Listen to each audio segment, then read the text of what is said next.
তেখেতেতো একদম manage master একদম মানে গ্ৰেট কাৰণ তেওঁ যিগৰাকী ছোৱালীক ৰাখিলে মই থাকোঁতে এগৰাকী প্ৰথম পত্নী থাকোঁতেতো দ্বিতীয় পত্নী আনিব নোৱাৰে তেওঁতো গোটেই ৰাষ্ট্ৰ কৰি দিলে আনিছোঁ বুলি সেই ছোৱালীজনীক আকৌ কি বুলি কৈ পেলাই ফাঁকি দিয়ে মই পাগল ছাগল বুলি কৈ ফাঁকি দিয়ে আকৌ ইফালে মোক আহি পেলাই কয় মানে কি জানা মই শুই থাকিলে মই কোনদিনাখন মোক মাৰি পেলাই কাটি দিয়ে ঠিক নাই মই বোলো কিয় বোলে হেৰি নহয় তাই ভায়েকটো তাই নাজানা নেকি তাই ভায়েকটো যে ইমান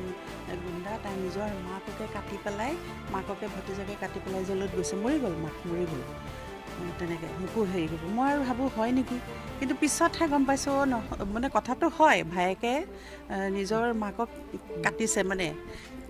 কিন্তু সেইখিনি কথা মোক নকলেও হয় কিন্তু মেনেজ ঠিক তেনেকৈ এতিয়াও তেওঁ তেনেকৈয়ে মেনেজ কৰি আছে তেওঁ যে এতিয়া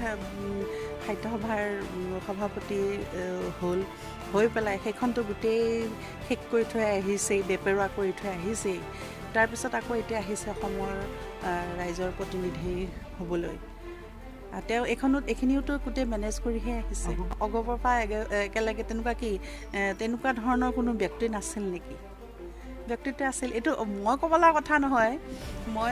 মোক ক'লেও একো নহয় নক'লেও একো নহয় মোক আপোনালোকে সুধিছে কাৰণে মই কৈছোঁ কিন্তু কথা হ'ল তেনেকুৱা কোনো ব্যক্তি নাই নেকি নিজৰ পাৰ্টিৰ হৈ কাম কৰা আছে কিন্তু তেওঁ যে আকৌ ফিটিংটো ক'ত হৈ আছে তেওঁ ফিটিংটো একেবাৰে ঘৰতে হৈ আছে হিমন্ত বিশ্ব শৰ্মাৰ একেবাৰে ঘনিষ্ঠ তেওঁ তেনেকৈয়ে ফিটিং কৰি থৈছে তেওঁৰ মাককে সাহিত্য সভাৰ সভানেত্ৰী পাতি দিলে বহুতখিনি এৱাৰ্ডো দিলে ক'ব হয় তেখেতৰ হয়তো নিজৰো পাৰদৰ্শিতা আছে কিন্তু তেনেকুৱা ধৰক মানুহো আছে কিন্তু চেনেলটোতো তেতিয়াৰ পৰাই ফিটিং কৰি আহিছে তেওঁ তেতিয়াৰ পৰাই চেনেল ফিটিং কৰি আহিছে আৰু আহি গৈ আজি এইখিনি এক দিনত এক ৰাতিত ইটোৰ পৰা সিটোলৈ বাগৰি গ'ল এতিয়া আমি সাধাৰণ মানুহ হিচাপে নিউজত যিখিনি দেখিছোঁ পঢ়িছোঁ সেইখিনি কথাহে জানো ৰাইজক বাপৰে ৰাইজক ক'ব মই এটাই জানো যে এগৰাকী গায়িকা হিচাপে মই গায়িকা হয় কিন্তু মই হ'লেও এগৰাকী নাৰী বাৰু এজনী ছোৱালীৰ মাতৃ মই এটা কথাই ক'ব বিচাৰিছোঁ যে যি মানুহৰ মানে মুখৰ কথা ঠিক নাই প্ৰলোভন খালি মোৰ বস্তুটোৰ বাদে আৰু বেলেগ বস্তু বুজি নাপায় খালি নিজৰটো বুজি পায় লোকৰটো বুজি নাপায় নিজৰ স্বাৰ্থৰ বাদে তেওঁ আৰু কাকো একো বুজি নাপায় স্বাৰ্থ সিদ্ধি হ'ব লাগে বাই হুক এণ্ড ক্ৰুক তেওঁ যেনে তেনে তেওঁ স্বাৰ্থ সিদ্ধি হ'বৰ কাৰণে তেওঁ যেনেকুৱা ধৰণৰ পৰ্যায়ত নামিব লাগে নামিব পাৰে সেই বিচাৰখিনি ৰাইজে কৰিব কাৰণ মোৰ সময়তো মই দেখিছোঁ মোক ৰাইজে বহুত ছাপোৰ্ট কৰিছে সকলো ৰাইজে মোক ছাপোৰ্ট কৰিছিল হয়তো ৰাইজৰ ছাপোৰ্টত মই আশীৰ্বাদ হিচাপে লৈ মই গুচি গ'লোঁ এতিয়াও তেওঁ বহুতখিনি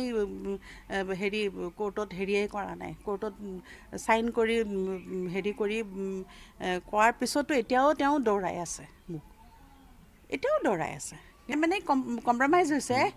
হাইকোৰ্টত তেওঁ জাজৰ সন্মুখত কম্প্ৰমাইজ কৰিছে 6 মাহৰ ভিতৰত তেওঁ মোক চব ফুলফিল কৰি দিম বুলি কৈছিল আজি 2 বছৰ হ'ল নাই চুচৰাই আছে এতিয়া পৰ্যন্ত চুচৰাই আছে সেইকাৰণে সেইখিনি সময়ত তেওঁ ল'ব লাগে কাৰণে সেইটো কাম কৰিলে আৰু এতিয়া আছে মোক চুচৰাই সেইকাৰণে ৰাইজে বিচাৰ কৰক যে এজনী ঘৈণীয়েকক এজনী ছোৱালীক যদি ইমান প্ৰতাৰণা কৰিব পাৰে ৰাইজক কি কৰিব নোৱাৰে